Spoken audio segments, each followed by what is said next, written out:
Right, y'all. Welcome back to Combat Arms channel. All right, so today we're checking out a country that I don't think we've checked out before. So this is the Japanese Self-Defense Forces. Now, I know that they have different sort of branches. I imagine it's pretty similar to like a Navy, Air Force, and, Army. So I'm most familiar with the Japanese Ground Self-Defense Forces, which is kind of like the Army. But I imagine, yeah, there's going to be an Air Force and sort of Navy, and they kind of just name it differently, but I'm not really too sure. So again, hopefully with these montage videos, they give us a little bit more exposure. So from there, we can start checking out more specific units. The Japanese Ground Self-Defense Force is pretty massive still as far as like all the different types of roles you'll find in that. But yeah, hopefully this montage video will give us some exposure. And of course, if you guys have any units specifically to recommend, or even any Japanese police units, recommend them down below so we can check them out. But yeah, should be cool. Let's get into it.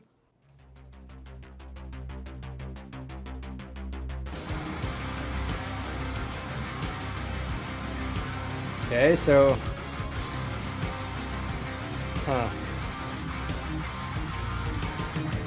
I gotta say, seeing the uniforms is actually pretty cool. It's pretty crazy. I mean, with naval uniforms, they really don't get that different, to be honest. I haven't seen any militaries where it's like very different from what you're seeing right here. So, okay, so we're seeing a lot. Of course, with these montage videos, things happen kind of quickly. I guess, that's the point. But I want to try and slow it down and check out some of the gear. I'm not familiar with this. I'm going to guess, and I'm probably going to be wrong. This is an F-18. I'm going to Google that right now. Okay, I Googled it, and I think I'm right, but I still can't really tell. And seeing these uniforms is kind of cool. I'm not sure if I've seen the Japanese camouflage too much. I got to say, these hats are a little bit wonky looking, if I can say that. They look a little bit weird. But okay, let's continue. I want to see some of the more tactical gear, too. Okay. They have very similar stuff to the U.S. Chinooks and looks like an LCAC. Okay, nice. Oh yeah, dude, the Osprey. I'm curious if the Japanese military had the Osprey before we did, because as long as I can remember, when the US had the Osprey, so did Japan. So I'm not really too sure when they implemented it, but it is kind of cool seeing their sort of iteration of the Osprey. Now, I'm not sure what weapon system these guys are using, but I noticed that they're wearing leather boots, like the ones you actually need to polish. So that's kind of interesting. I mean, a lot of militaries kind of just went away with that because people just are kind of too lazy to do that at this point. I mean, I'm glad I don't have to polish it. I understand it is kind of cool and you can sort of take pride in that, but yeah, I'm glad I don't have to use that, especially for like a tactical environment where they're just going to get super jacked up. I will say the Japanese military does a really fantastic job from what I've seen with maintaining all of their equipment, because it always looks like it's in really solid shape. All right. Yeah, they really look like they have very, very similar equipment to the U.S. With some exceptions, they kind of make it their own. Even the LCAC, I imagine that's still called an LCAC. Dude, okay. Sick. What kind of rocket systems are those? I mean, I guess I can't really see. Looks like, I don't know, some sort of ground-based. But, okay. I'm not sure what these guys are doing here, if they're fast roping or repelling or something, but their helicopters look sick. And again, everything looks like it's in pretty solid shape. So, again, yeah, from what I've seen, they definitely maintain it well. They do have some interesting terrain, too. I've only been to Japan when I was traveling through to go to Korea. And I was like, man, the air is like so clean here and it just looks beautiful. But yeah, and then I landed in Korea and I'm like, oh, dang, it's not Japan. But it does seem kind of cool, I will say that. I haven't been there myself, but the terrain looks interesting to train in.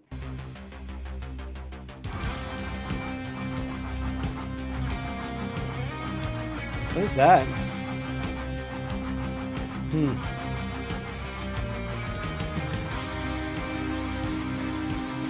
Okay.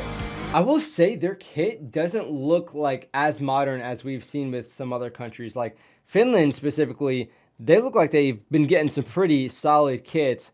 I'm not sure, again, these clips might be a little bit older, but yeah, it looks like he's wearing some sort of harness here. I'm not sure if they even have like any body armor right now. And then the elbow pads, I don't know.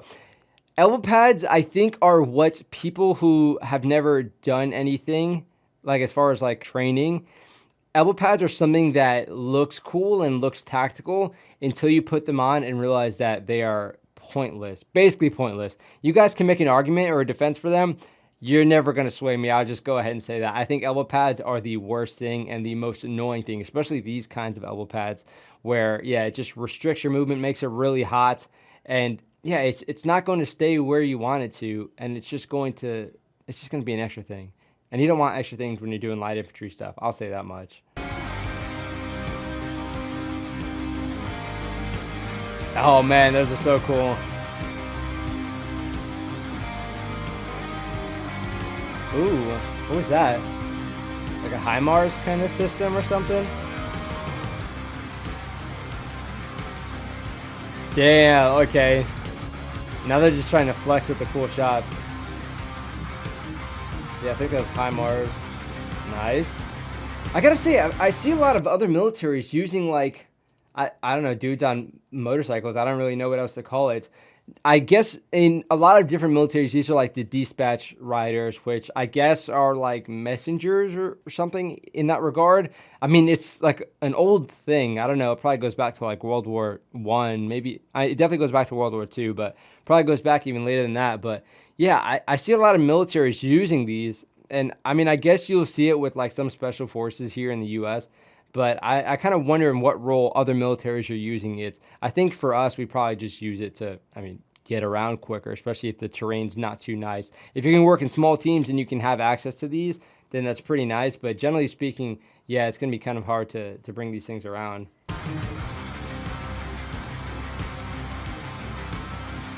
I want to see, yeah, I want to see some more like special forces, like the really high-speed guys, like their Navy SEALs or their like Marine Recon or something, if they have that.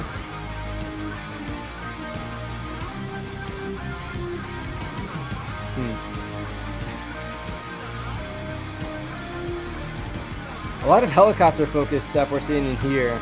I want to see more of the light infantry. Okay, what's going on? What's going on with that grip, homie? And what's going on with those gloves? For a second, they look like they're like the fuzzy gloves or something, like the cheap ones you would get for like the winter. But okay, it's just, yeah, what kind of, that's a really interesting grip. I've never seen a grip like that. It kind of reminds me of like the Polinar tactical grip clamp C or whatever. Yeah, I don't know. Maybe it works. Maybe he's onto something, but it looks interesting. I don't think it'd be too comfortable if you started shooting like that, though. Their Navy is pretty on point. I wonder how much equipment they have compared to the US. Ooh. Yeah, so we didn't see like too many of the high-speed guys. At least I don't think. I mean, you could usually tell the gear is pretty intense. I don't know what this is. This is like spy rigging, but on a budget or something. Maybe it works. I mean, they still have their weapons, so I mean, I guess when it's in the air, they can still pull like a 360-degree security or something, but I don't know. I mean, spy rigging in general kind of looks goofy, but I'd imagine this is some sort of extract technique. So yeah, you're not really too focused on how it looks.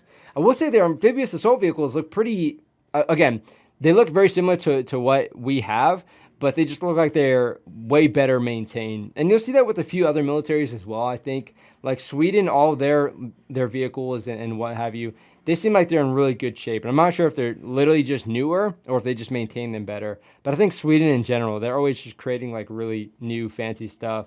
And yeah, I don't know. I think a lot of militaries kind of do it. But again, with these videos, they're probably showcasing some of the better stuff. You're not obviously not going to show all the ratty old equipment, but yeah, it is kind of cool. And I think this video did give us a good appreciation for what we can see. But now I definitely want some recommendations from y'all. So I want to try and find specifically the Japanese Special Forces. I'm not sure how many Special Forces units they have, but I'd like to check out some of those. So if you guys can find some cool videos, maybe montage videos are okay, but if you can find maybe something that sort of explains the units or their roles and their responsibilities, definitely throw that down below. I'd like to check out their Marines if they have Marines. Japanese Marines. I don't think I've ever seen or trained or even seen any of my guys training with the Japanese Marines. So I'm not sure if those exist, but if we're seeing AAVs here, I imagine there's some sort of equivalence. I mean, that just makes sense. So yeah, if you guys have anything to recommend, especially some like cool Japanese counter-terror units, I'm not sure, again, if they really focus so much on that. I mean, I guess they don't need to focus that much on certain things. Depending on the political climate and just laws and what have you, countries don't need to focus on that sort of stuff all the time. The US, again, they're focused really big on deployments and overseas operations, while a lot of other countries focus more on defense. Like while we have the Finnish Defense Forces and the Japanese Self-Defense Forces, they're more focused on defense, so they're not going to have necessarily the amount of equipment or things to support these operations abroad. But it is cool. Again, these montage videos are good. They give us a good sort of understanding and appreciation for the military and some of the operations. But again, it is a montage stuff, so you're not going to see some of the more raw footage as you would with, like, you know, combat footage or somebody's personal footage that they're uploading. So yeah, I don't know. If you guys have worked with the Japanese Self-Defense Forces, definitely let me know. I know a few units here in Washington that have trained with the Japanese ground self-defense forces, just because, you know, obviously we're near the Pacific. We're by the Pacific Ocean. So we do a lot of training in those areas. So I have seen some units work with them. I haven't really gotten so much feedback from them, but I think the training overall is kind of limited. So if you guys do have some experience, let me know. Hopefully you guys enjoyed the video. Again, if you have anything to recommend, especially any units from any other countries that we haven't checked out yet, throw them down below. But yeah, thank you guys for watching. I will try and get some more content. I like doing the reaction videos, but I do want to try and diversify it. So yeah, stay tuned for that. I'm probably going to do some more tier lists, because there's a few tier list ideas that I've been trying to get out. And you guys can see I'm getting like really hot and sweaty because it's like 97 degrees here in Washington, and houses don't really have AC here. Like, we have a bunch of fans around the house, but it's not helping. I think this room is like 85 degrees right now. So I might just watch some more videos, because honestly it takes my attention away from the heat. But yeah, I'm going to go lay in front of a fan. Hopefully you guys enjoyed. Stay cool, stay hydrated. I'll see y'all in the next one.